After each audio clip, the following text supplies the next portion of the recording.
Bharat Australia match को लेकर यह बड़ी खबर है, जहां भारत ने पर्थ में ऑस्ट्रेलिया को 295 रन से हराया है। बॉर्डर गावस्कर ट्रॉफी में भारत की यह बड़ी जीत है। इस वक्त ये बड़ी जानकारी, जहां भारत ने पर्थ में ऑस्ट्रेलिया को 295 रन से हराया है और बॉर्डर गावस्कर ट्रॉफी में भारत की ये बड़ी जीत, जहां ऑस्ट्रेलिया 238 रन बनाकर हुई थी ऑल आउट। ये बड़ी जानकारी। तो चलिए इसके साथ सबसे बड़ी खबर आप देख रहे हैं खेल जगत से, जहां की भारत ऑस्ट्रेलिया मैच को लेकर ये बड़ी खबर आप तक पहुंचा रहे हैं, जहां पर भारत ने पर्थ में ऑस्ट्रेलिया को 295 रन से हराया और बॉर्डर गावस्कर ट्रॉफी में भारत की बड़ी जीत हुई है। ऑस्ट्रेलिया 238 रन बनाकर ऑल आउट हो गई। चलिए अब खबरों की शुरुआत करते हैं। पक्ष की शुरुआत एक ऐसी खबर के साथ जो सामने तो कल आई थी, लेकिन चर्चा आज भी इसी की बनी हुई है, आगे भी जारी रहेगी। एक बार फिर से हिंदुस्तान की भूमि पर हिंदुस्तान के कोर्ट के आदेश के बाद हिंदुओं को जिहादी भीड़ ने टारगेट करने की कोशिश की। आपसी टकरार में इस नफरती भीड़ ने कुछ अपने ही लोगों का शिकार कर लिया। संभल के सांसद सामने आए तो उन्होंने कहा कि साजिश तो पूरी की पूरी प्री प्लान्ड थी। तो ओवैसी ने आग में घी डालने का काम किया, कहा कि जिन लोगों की मौत हुई वह तो हत्या है। इस बीच खबर है कि संभल के आरोपियों पर अब बुलडोजर एक्शन होने की लगभग संभावना है। सर्वे की टीम जब संभल की जामा मस्जिद में जांच के लिए पहुंची तो भड़के बवाल ने हिंसक रूप ले लिया। आगजनी हुई। अभी इंटरनेट इलाके में बंद है, कानून का सख्त पहरा भी है, पर नफरत की सियासत भी चरम पर है। आइए जानने की कोशिश करते हैं कि खबर का पक्ष क्या कह रहा है और बीजेपी नेताओं ने इस पूरे मामले पर क्या कहा है, वो भी जानेंगे।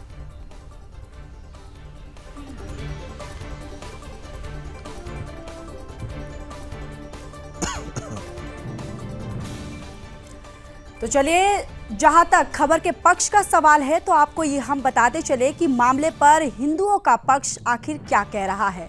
आपको ग्राफिक्स के माध्यम से बताते चले कि हिंदू पक्ष का कहना है कि जामा मस्जिद पहले हरिहर मंदिर था।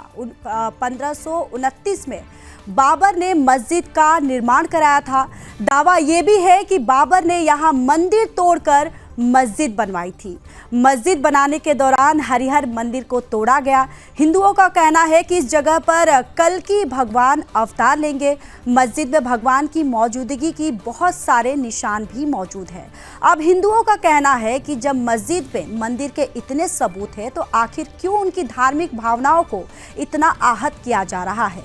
इस सबके बीच पुलिस ने मामले पर कड़ा रुख अपनाया है और 24 लोगों को हिरासत में लिया है। बड़ी बात तो यह है कि मामले में सांसद जियाउर रहमान बर्क और संभल के विधायक के बेटे पर भी एफआईआर अब दर्ज कर ली गई है। और ऐसे में पूरे मामले पर बीजेपी नेताओं का क्या कुछ कहना है, आइए आपको सुनवाते हैं और उसके बाद इस खबर का विपक्ष क्या कहता है वो भी आपको बताएंगे। ये न्यायपालिका के आधार पर वहां पर सर्वे चल रहा था। जो भी घटना हुई है वो दुखद है और पूरी घटना की जांच होगी और निष्पक्ष कार्रवाई होगी। संभल की घटना हमारे लोकतंत्र पर एक धब्बा है। इस धब्बा के लिए अगर कोई जिम्मेदार है तो विपक्ष है और जियाउर रहमान और वहां के विधायकों के ऊपर 302 का मुकदमा चलना चाहिए, जिसने ये आतंक फैलाया। और आतंक ही नहीं फैलाया बल्कि दंगा कराने का काम किया, और दंगा ही नहीं कराया बल्कि सरकारी चीजों पर, संविधान पर उनको भरोसा नहीं है, इसीलिए उन्होंने अधिकारियों को रोका। जो लोग कहते हैं कि इसकी जरूरत क्या थी, मैं कहता हूं आज भारत के अस्मिता के ऊपर ये लोग प्रश्न चिन्ह लगा रहे हैं। ये ऐसा व्यवहार कर रहे हैं जैसे 1947 में बंटवारे के बाद पाकिस्तान और बांग्लादेश में हुआ।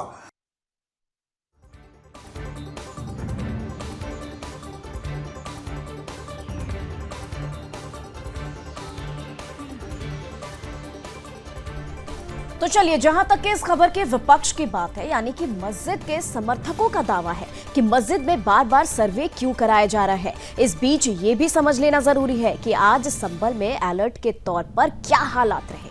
चलिए ग्राफिक्स के माध्यम से आपको समझाते हैं क्या कुछ हालात रहे संभल में।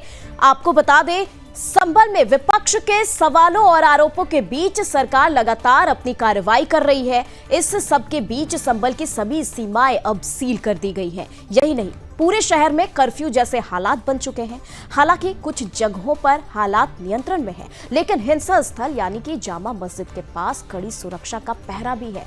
मस्जिद जाने वाले सभी रास्ते फिलहाल सील कर दिए गए हैं। इस बीच एक बड़ी खबर भी आप तक पहुंचा रहे हैं। जहां आपको बड़ी खबर संभल से इस वक्त की बड़ी खबर आप तक पहुंचा रहे हैं, जहां पर संभल में हिंसा मामले पर ओवैसी का बड़ा बयान सामने आया। देखिए, ब्रेकिंग खबर आपको पहुंचा रहे हैं संभल से, जहां संभल हिंसा मामले पर ओवैसी का बयान सामने आया है, जहां की 3 लोगों की मौत हादसा नहीं हत्या। ये ओवैसी ने कहा है, 3 लोगों की मौत हादसा नहीं हत्या है, फायरिंग नहीं, इलाके में मर्डर हुआ है। सरकार की कार्रवाई निराशाजनक है। ओवैसी ये तमाम बयान जो है वो सामने दे रहे हैं। अब ओवैसी के ऐसे बेतुके बयानों के बीच बाकी विपक्षी नेताओं ने भी जहरीले बयान दिए। संभल में शांति को अस्थिर करने की कोशिश की गई। आइए सुनते हैं किसने इस पर क्या कुछ कहा है।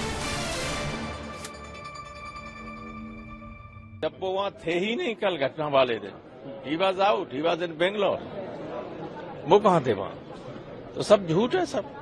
सर क्या मांग करेंगे आप, किस तरीके से देख रहे हैं? और हम ये मांग करते हैं कि जिन लोगों ने गोली चलाई है, जिनके लिए जिम्मेदार वहां के डीएम एसपी हैं, इन पे हत्या का मुकदमा कायम होना चाहिए। राजसायन कर दी गई। हम लोगों ने मामला उठाया था, इनका नोटिस था सस्पेंशन का, नहीं दिया। जब ये कहा कि अगर बोलने नहीं दोगे तो बैल में आ जाएंगे, तो इसलिए तो घटना दुखद है, दर्दनाक है, हृदय विदारक है।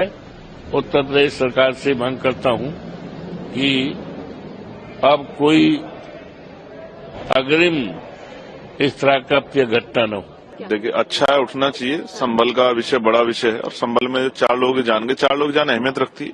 कोई सब धन्ना सेठ के बेटे नहीं, सब गरीब लोग हैं और जिनकी जान गई। मैं फिर कहूंगा कि हिंसा किसी चीज का हल नहीं है। मैं हिंसा का समर्थन नहीं करता, लेकिन हर हिंसा के पीछे कोई ना कोई रीजन रहता है, कोई कारण रहता है। उस कारण को जानना भी बहुत जरूरी है। और जिस तरह से लगातार कभी किसी धार्मिक स्थल पे, कभी किसी धार्मिक स्थल पे बार बार जो है अपना आधिपत्य दिखाने की और उसके साथ जो है उसको अपने हिस्से में लेने की जो एक कवायद चल रही है, ये देश के लिए अच्छी नहीं है। देश में नफरत फैलाएगी, नुकसान करेगी। आप ये समझिए कि जब वर्शिप एक्ट 1919 है और वो ये कहता है कि 15 अगस्त 47 को जो धार्मिक स्थल जिस स्थिति में था वैसे ही रहेगा, और बाबरी के बाद इसका ये हो भी गया था। तो अब ये नया रोज कभी ज्ञानवापी, कभी बनारस, कभी जो है संभल, ये सब करके जो है, मुझे ऐसा लगता है कि बुनियादी मुद्दों से ध्यान हटाना चाहते हैं। जो है विकास की बात नहीं हो रही, मुद्दे की बात नहीं करते भाजपा के लोग। यूपी में जिस तरीके से तांडव ये लोग कर रहे हैं, वो लोग चाहते हैं कि यूपी से पूरे देश में माहौल जो है हिंसक करें, नफरत फैलाएं। और आज ताज्जुब की बात है कि सरकार जिस तरीके से पुलिस का दुरुपयोग कर रही है, मतलब पुलिस के लोगों को गुंडा मवाली जो है उसमें तब्दील कर दिया गया है। जिस हिसाब से क्रिमिनल बना दिया गया है पुलिस के लोगों को यूपी में, ये बहुत ही दुर्भाग्यपूर्ण है। उन सब आईएएस आईपीएस अधिकारियों को भी कम से कम इस तरह का काम नहीं करना चाहिए।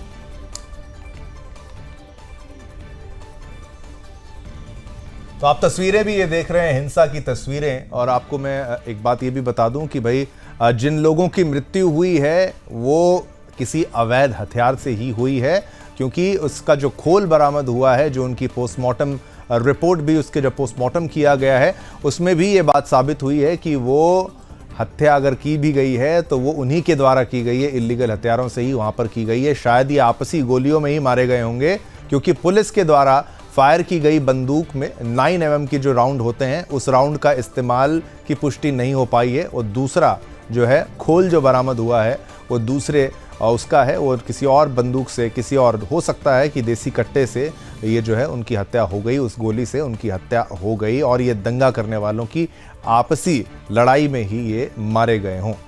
तो ये दृश्य आप देख रहे हैं, तुरंत ही साफ सफाई करना शुरुआत कर दी गई और ये पूरी वहाँ से जो ईंटें पत्थरें थी उनको उठा दिया गया तुरंत कार्रवाई करते हुए, ताकि कोई भी पत्थर ईंटें वहाँ पर मौजूद ना रहें।